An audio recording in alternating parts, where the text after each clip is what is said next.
تکبر کا تو مجھے پتہ نہیں ہوتا کیا ہے، تو بچوں کے کیسے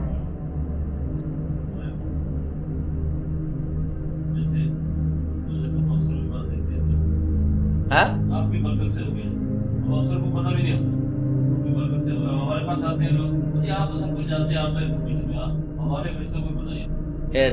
تکبر کا ہے، وہ ایک آ جاتا ہے نا کہ حرام دیکھو آپ میں آتا ہے تکبر ہوتا کیا ہے؟ بتاؤ نا، مجھے تو پتہ ہی نہیں ہوتا کیا، اپنے آپ کو دوسروں سے زیادہ اچھا سمجھ جاتا، یہی اس کی سزا ہے، یہی تو بتا رہے تھے، یہ سزا ہے اپنے آپ کو دینے والی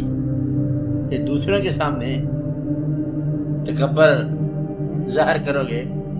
اور ذرا تو نہ ہوگے تو تکبر نہیں ہوگا اپنے آپ میں، کیونکہ اپنے آپ میں تو تم محسوس کرتے ہو کہ ابھی بھی کہہ رہے تھے کہ لوگ سمجھتے ہیں کہ ہم جانتے ہیں اور ہم جانتے ہیں کہ ہم کچھ نہیں جانتے، تو ذاتی طور پر عاجزی ہے، وہ عاجزی جو انعام ہے، وہ عاجزی جو ہے تکبر کے فریب میں نہیں آتی، اور وہ عاجزی جو معرومی اور سزا ہے وہ تکبر بن کے رہتی ہے۔ تکبر ظاہر ہو، عاجزی حقیقت ہو تو انسان پریشان رہے، عاجزی حقیقت ہو، تکبر سے گریز کرے تو یہ انعام ہے جو انسان بہت آسانی میں رہے گا۔ تو لوگوں کے اندر فوقیت حاصل کرنے کا شوق نکال، یہ بھی بتانے کی کوئی ضرورت نہیں ہے کہ جی ہم تو کچھ بھی نہیں جانتے، یہ بھی تکبر ہے میرے حساب۔ لوگ یہ کہتے ہیں کہنے دو، آپ جانتے ہو آپ چلتے جاؤ، لوگوں کے عمل سے آپ کا عمل نہیں بدلتا، یہ لوگ کہہ رہے ہیں، لوگ کہتے ہیں تم مومن ہو، مومن ہو، لوگ کہتے ہیں، لوگ کہتے ہیں تم کافر ہو، لوگ کہتے ہیں، یہ لوگوں کا عمل ہے، آپ کا عمل نہیں ہے، آپ کا ایمان اور آپ کی عاجزی اور آپ کا تکبر آپ کے عمل سے ہے، جو عمل آپ کا نہیں ہے اس کا عنوان آپ نہیں رکھتے، دوسرا نہیں رکھتے، آپ ہی رکھتے۔ تو دوسروں کے ذریعے اپنے عمل کا نام رکھوانا یہیں سے گمراہی ہوتی ہے، عمل تمہارا نام بھی تمہارا، بات سمجھ آ رہی ہے آپ کہ عمل تمہارا ہے نام تمہارا ہے، دوسرا تمہارا نام رکھے کہ یہ نمازی ہے تو وہ نمازی کہلانے کی ضرورت کو نہیں ہے، تم جب جانتے ہو کہ کیا واقعہ ہے تو وہی واقعہ، جو واقعہ آپ کو پتہ ہے اپنے بارے میں وہی واقعہ ہے۔ اس لیے تکبر سے بچنے کا طریقہ، اگر آپ کے ذہن میں تکبر کا خیال آتا ہے تو یہ ترقی کے راستے کی رکاوٹ ہے۔ جب انسان اللہ کے آگے کھڑا ہوتا ہے نماز کے لیے، اللہ کا بندہ، عاجز بندہ، تکبر کیا کرتا ہے؟ جس آدمی کو خدا پر بھروسہ ہو تکبر نہیں کرتا، تکبر، غرور، بڑائی، کبریائی اسی کو زیر دیتی ہے،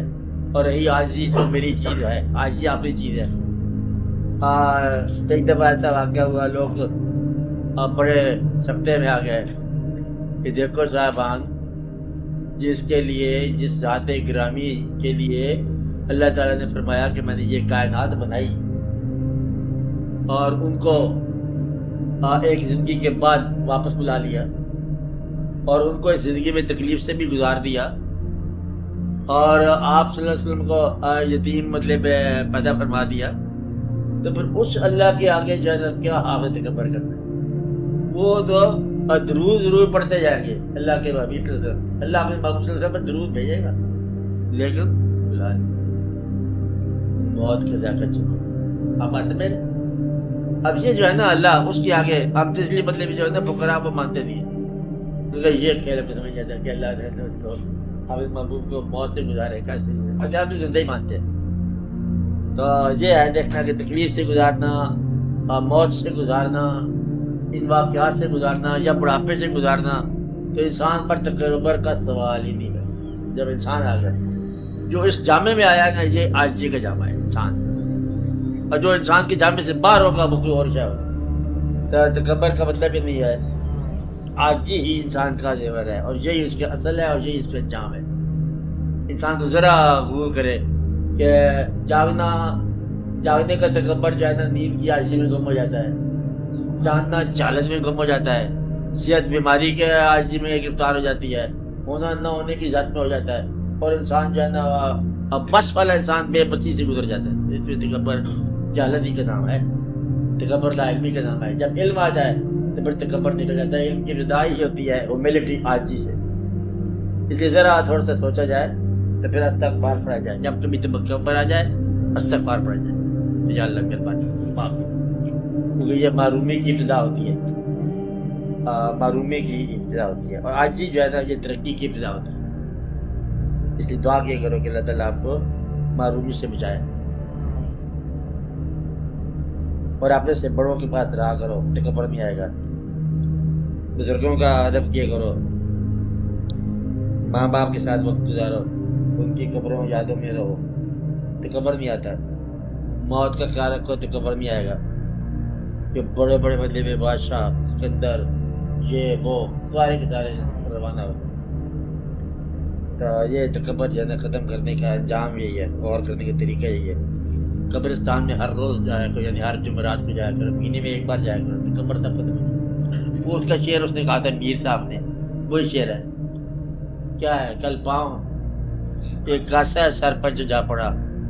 یک سر و استخوان شکستہ سے چور تھا، آئی صدا کہ دیکھ کے چل رہا بے خبر،